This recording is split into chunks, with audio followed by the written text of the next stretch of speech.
Good morning. Good morning. Welcome to First Parish in Framingham. I'm Lauren Strauss. I am the Director of Religious Exploration here at First Parish. I use she, her pronouns, and I say with you all, good morning and welcome to church. First Parish in Framingham is a welcoming congregation. Whoever you are, whomever you love, wherever you are on life's journey, you are welcome here. We celebrate and welcome people of all ages, races, gender identities, sexual orientations, abilities, socioeconomic statuses, and beliefs. We welcome you here in the meeting house or on Zoom, or wherever and whenever you may find this service in the future. Unitarian Universalism is a liberal religion that honors wisdom from many sources. We keep our minds open to the religious questions people have pondered across vast times and places. Please be sure to read the announcements in the order of service. Are we having social hour today? Yes. All right, but all after at 12:30 online, we're having our annual meeting. So don't linger over the coffee, people. Go home and get online.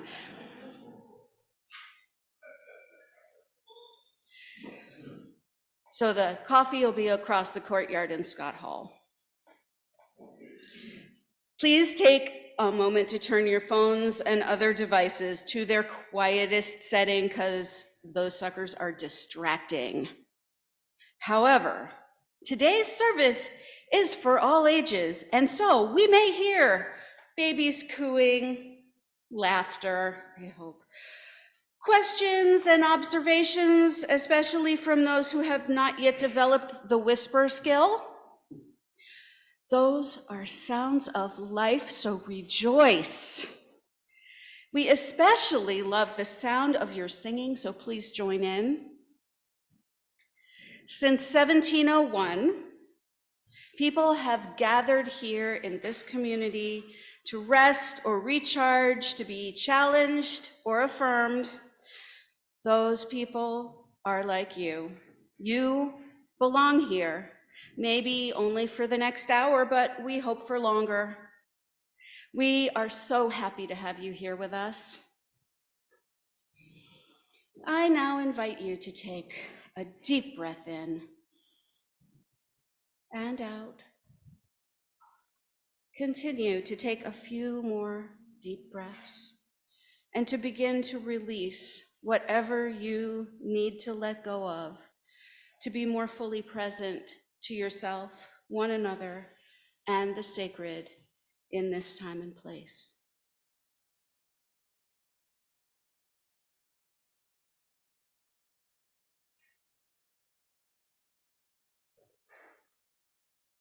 A flame within a chalice is a primary symbol of the Unitarian Universalist faith tradition. To symbolize the light of reason, the warmth of community, and the flame of hope, it is our tradition to begin our worship by kindling the flame of our chalice. Let us enter into this time and place with these words from Galway Kinnell. The bud stands for all things, even those things that don't flower. For everything flowers from within of self-blessing, though sometimes it is necessary to reteach a thing its loveliness.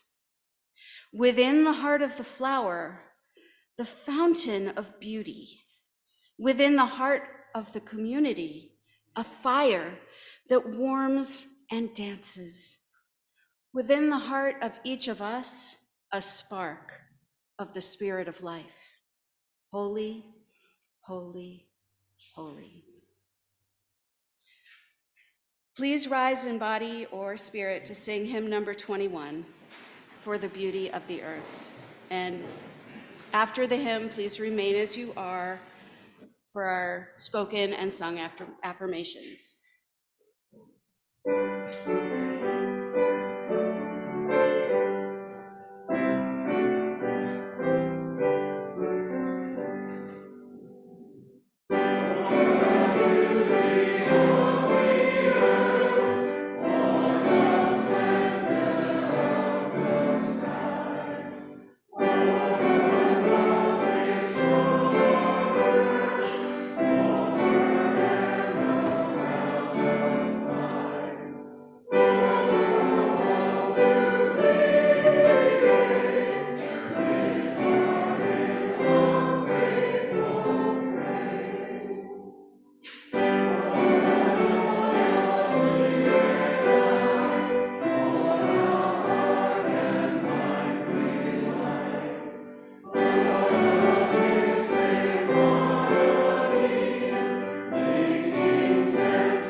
Please remain standing as we join our voices in both our sung and spoken affirmations. The lyrics and the words are in your order of service.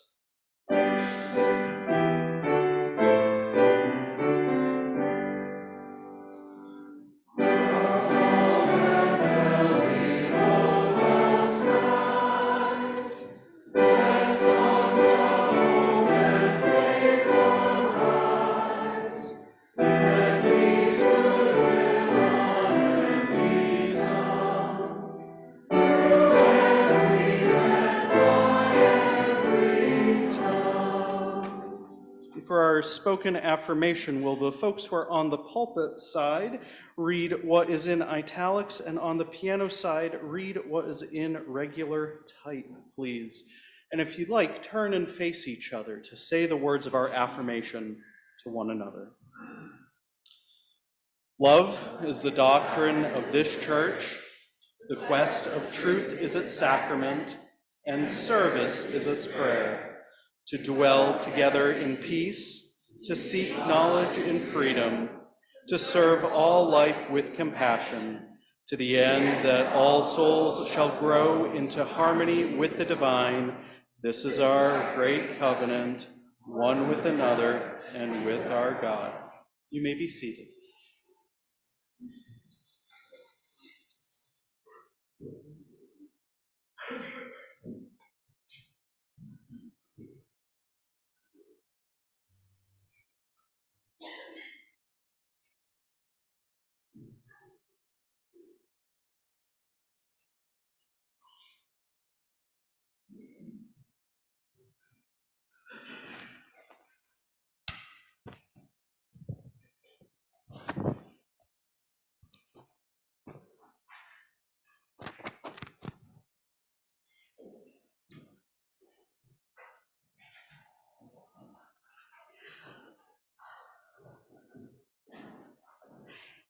In the city of Prague, in what is now the Czech Republic, but was then called Czechoslovakia, in late May 1923, there was a church.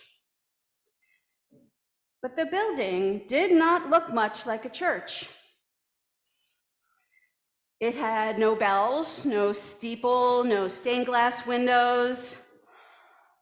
It had no organ to make beautiful music. It didn't even have a piano. It had no carvings of wood or statues of stone. It had no candles or chalices. It had no flowers. The church did have some things. It had 4 walls and a ceiling and a floor. It had a door and a few windows.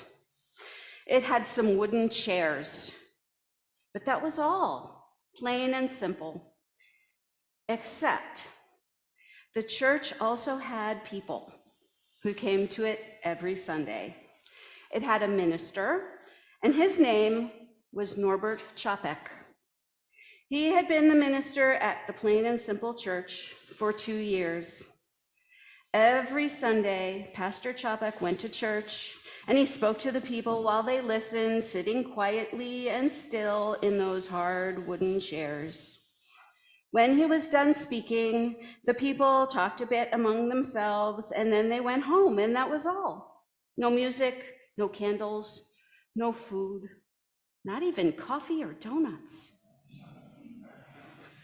Springtime came to the city of Prague, and Norbet Capek went out for a stroll.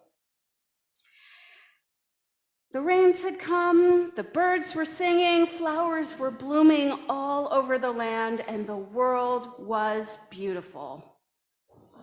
Then an idea came to him. Simple and clear, plain as day. The next Sunday, he asked all the people in the church to bring a flower or a budding branch or even a twig. Each person had to bring one. What kind? They asked. What color? What size? You choose, he said. Each of you choose what you like. And so, on the next Sunday, June 4th, 1923, the people came with flowers of all different sizes and colors and kinds. There were yellow daisies and red roses. There were white lilies and blue asters, dark-eyed pansies and light green leaves. Pink and purple, orange and gold, they were all the colors and more. Flowers filled all the vases, and the church wasn't so plain and simple anymore. Pastor Capek spoke to the people while they listened, sitting quietly and still in those hard wooden chairs. These flowers are like ourselves, he said. Different colors, different shapes and different sizes, each needing different kinds of care. But each beautiful, each important and special in its own way. When he was done speaking, the people talked a little bit amongst themselves, and then they each got a different flower from the vases before they went home. And that was all. And it was a beautiful, plain, and simple celebration. Thank you.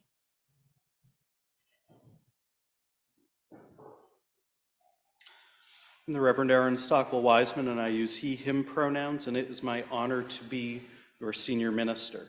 This is the last call on flowers. So if you came in late and you didn't put your flower in the vase, now is the time to do it. We have some customers. Because we got to bless all these flowers.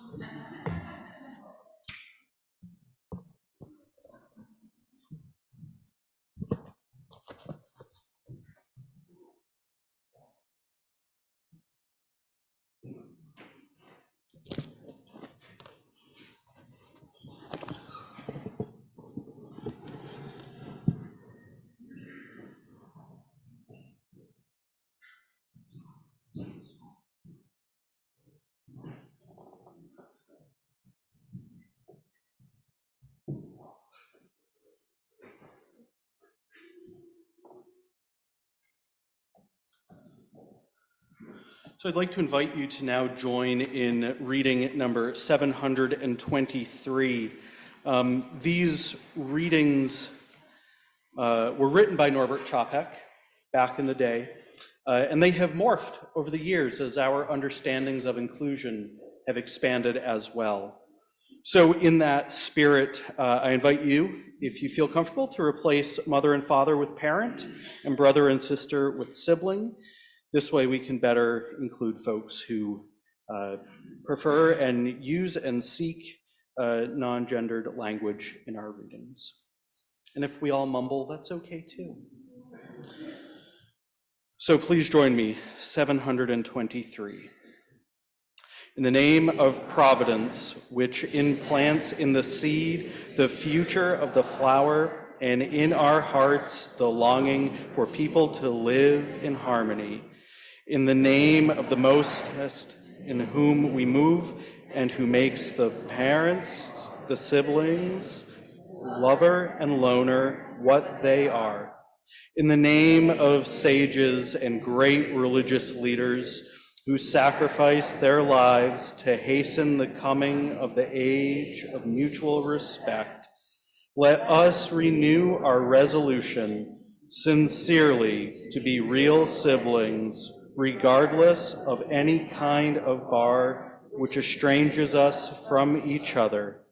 In this holy resolve, may we be strengthened, knowing that we are God's family, that one Spirit, the Spirit of love, unites us in an endeavor for a more perfect and joyful life.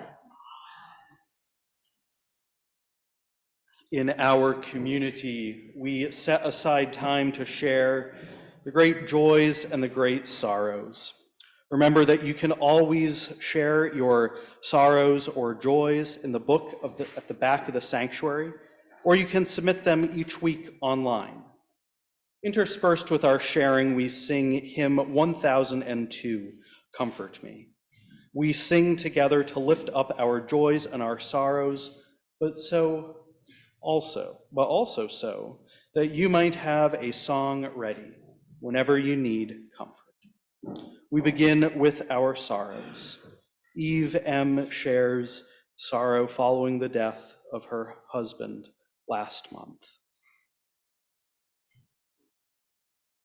Let us now sing, Comfort Me.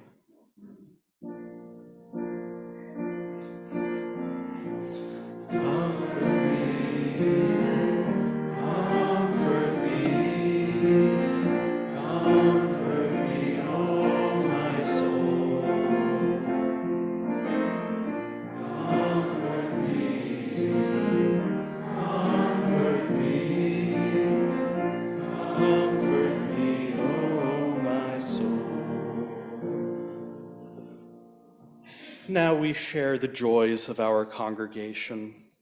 From Kevin S., who writes, wishing everyone a happy Pride. This too from Kevin S., who shares the joy of my best friend's parents were wedded last week in a wonderful backyard ceremony. And this from Debbie and Dave D., who share the joy of a gender reveal of her own daughter, Sarah, is having a baby boy in October, second boy.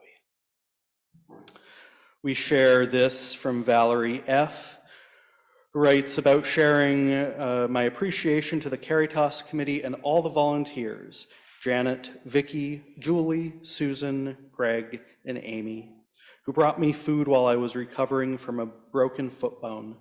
I've been on Caritas for many years and am now enjoying being on the receiving end. Not only was the food a great gift, but the reuniting with old friends I've known for many years, a gift as well. Caritas is a great service of our church. Thank you. Daryl H. shares a joy. The surgery on my prostate was successful and I am making good recovery. Thank you for all of the good, positive energy and prayers you sent to Marianne and me. What a wonderful spiritual family we have at First Parish. And finally, a joy from Eve M. about the arrival of spring. Let us now sing the second verse. The lyric is speak with me, or no, it's sing with me. Sing with me, sing with me, sing with me, oh my soul. Sing with me, sing with me, sing with me, oh my soul. And as always, we know that there are things that are too heavy, too challenging to put into words. So we light one final candle. We light one final candle indeed for all of the joys and concerns which remain unspoken, though deeply held in our hearts. Let's sing now, Speak for Me.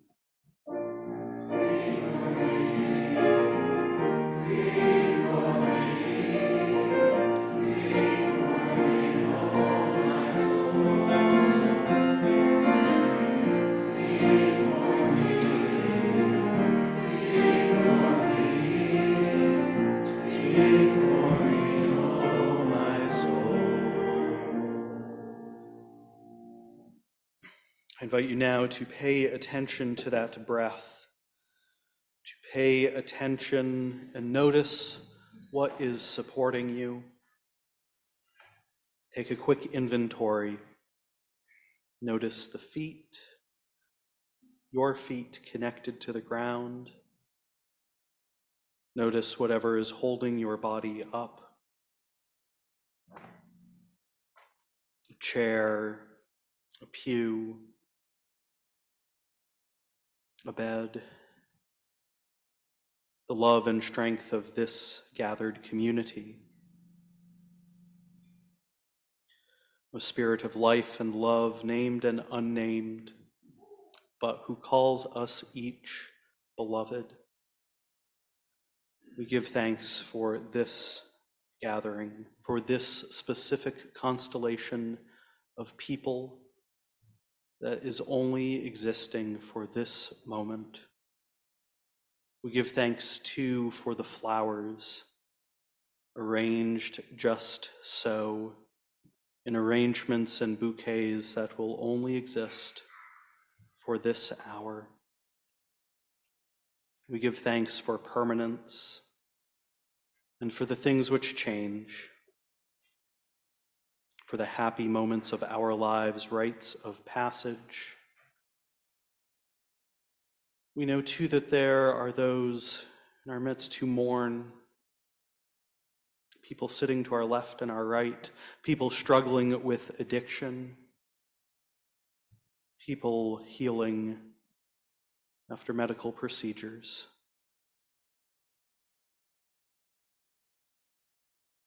May we each find ways to answer the call to end the epidemic of loneliness. May we each find ways to reach out and lend a helping hand and ease the burdens that we each carry. We know too, there are those who live, those who struggle under oppression. May we find ways to bend the arc of the universe towards justice. Knowing that when one voice sings and needs to take a breath, there will be another voice there to carry on. And from time to time, we know that we make barriers between ourselves and others. We fall out of right relationship. We fumble with our words. Let us find ways to rebuild, to tear down those walls that we have created between us. It starts by saying, I'm sorry. It starts with the next breath that we take. I say these words and do all things for love's sake. Let us now sit in the quiet of this place so that we might rest, listen, pray the prayers of our own hearts, or simply do absolutely nothing for 1 minute. I'll keep track of the time.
May the silence that we have held hold us through the coming week.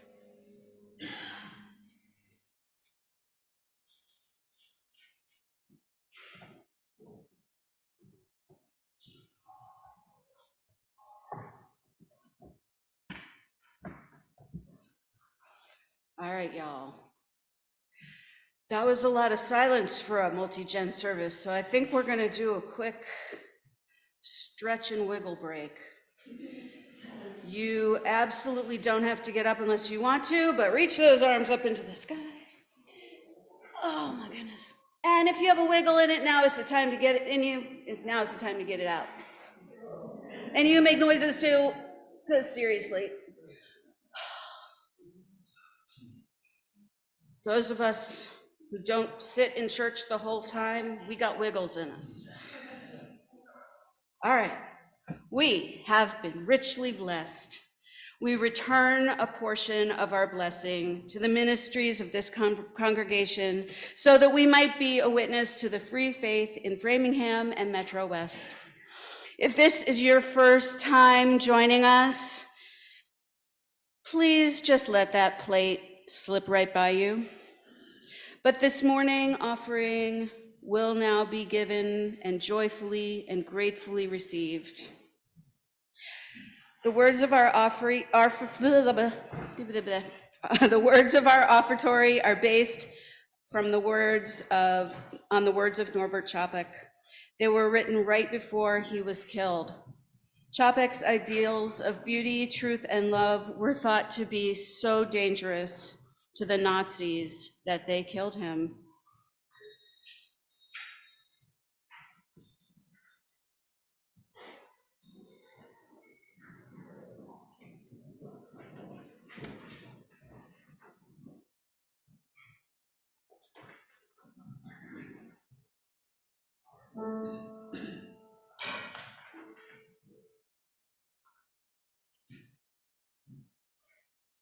Even though 1,000 times disappointed and fallen in the fight, even though faced with a world that now seems worthless, I have lived a life amidst eternity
So as we have heard, Norbert Capek was a Unitarian minister who served in what was then called Czechoslovakia. At the time, the church he served in Prague was the largest Unitarian church in the entire world, and he was searching for a ritual, but it couldn't be a Christian one. Peter Smorsky, his successor at that congregation, writes, he sought a symbolic ritual that would bind them more closely together. However, most of the church members had atheist backgrounds, so the ritual had to be one that would be accessible to anybody. The differences in people's religious backgrounds should not be an issue. The priority was to emphasize our common identity, our common human identity, and the presence of God, which gives life to all of us, Peter writes. Now, according to our United States UU canon, June 4th, 1923 was the day of the first flower ceremony. I just learned that in our history there was a typo. So it was actually first held on June 24th, 1923. Oh well, we tried. Nonetheless, this is still the 100th year. There had previously been services for Flower Sunday in American Unitarian churches, which Smorsky notes were not the same as Capek's because they lack the notion of the people's unity symbolized by flowers in one vase or basket. The ceremony was brought to the United States in 1940, I believe, to our congregation in Cambridge, though I think the Stowe and Acton congregation also holds some of this history. In Capek's own words, he writes, "We have chosen flowers, nature's most tender, common, and beautiful gift as our symbol and sacrament. A flower is divine. You cannot create it whatever effort you make. You can only create a dead forgery without fragrance and life, nothing more. What is supposed to be expressed in our symbol, in our sacrament? Well, each is symbolized in our flower," he writes. Flowers together in a vase symbolize fellowship, our commonality. The way we have brought and carried away the flowers symbolizes volunteerism and freedom. When you leave this meeting in peace and without rush, each of you take a blossom out of the bunch of flowers without choosing as a sign that you do not pick who you want to accept as your sibling. Now, this being the 100th anniversary of the flower ceremony, they have gathered a lot of resources out there. One of my colleagues, the Reverend Erica Hewitt, spoke extensively with Peter Smorsky about what the current practice around the flower ceremony is. Smorsky notes that this was purely an invention of Capek for the reasons that we have already shared. However, they do not seek in that congregation to venerate Norbert Capek. In their church, it is one of the most highly attended Sundays. And they seek to also always innovate because they believe that that things cannot be static, that they always need to be changing. So oftentimes there is a theme for the service. Peter notes that a few years ago, they had a service that featured swing music, and people were invited to wear the clothing of the 1920s to symbolize that connection back to when the first flower ceremony was held. People in the Prague church also interpret the invitation to bring flowers widely. Some do bring natural flowers, others bring flower artwork, others bring paper flowers, and still others have been bringing now flower cake or flower cupcakes. Others bring paintings, I said that already. Perhaps we too could be more expansive with our celebrations. Finally, I learned in this interview with Peter Smorsky, there is a really interesting twist that they add at the end. At the end of the service in the Prague church, you actually do not pick a flower. Rather, one is given to you, usually by the children, the younger folks in the congregation, who often just hand them out without regard as to beauty or who gets what. There is something beautiful too in simply accepting the beauty in the blossom that you are given. What is critical about the flower communion is this: it is open to anybody. It does not matter your beliefs or where you come from. There is so much destruction and ugliness in the world.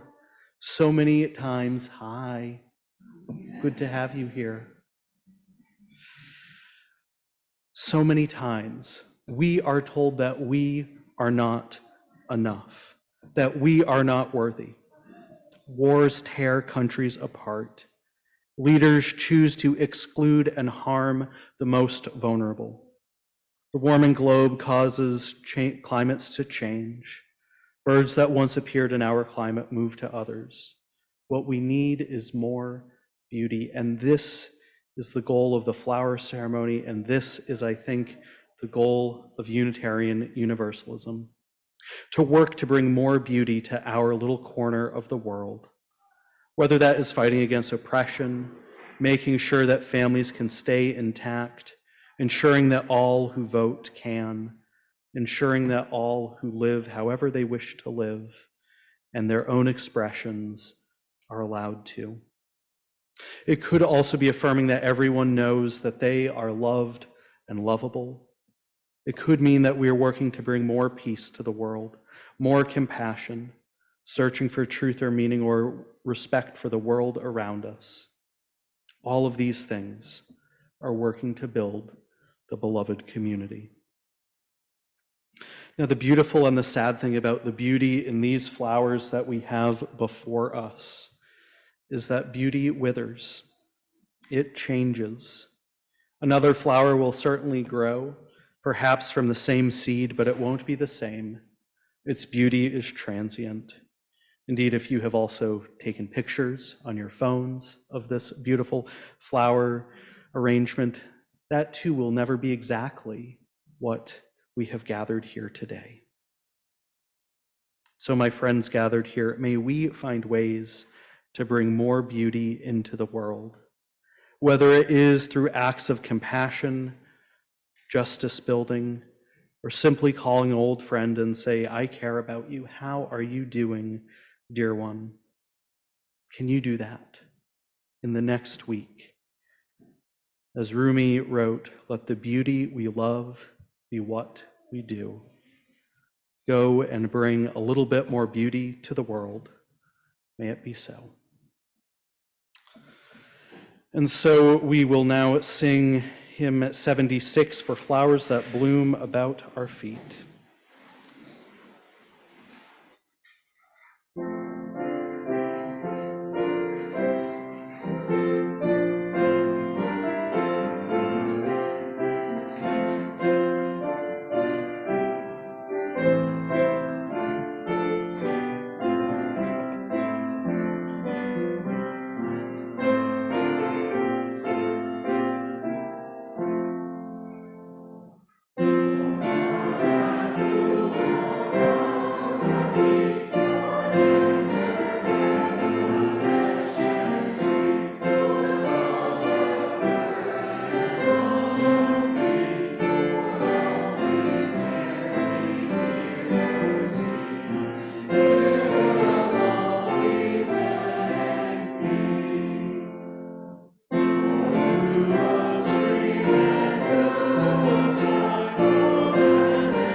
So I think this is really the last call. If you have a flower that you want to get up here,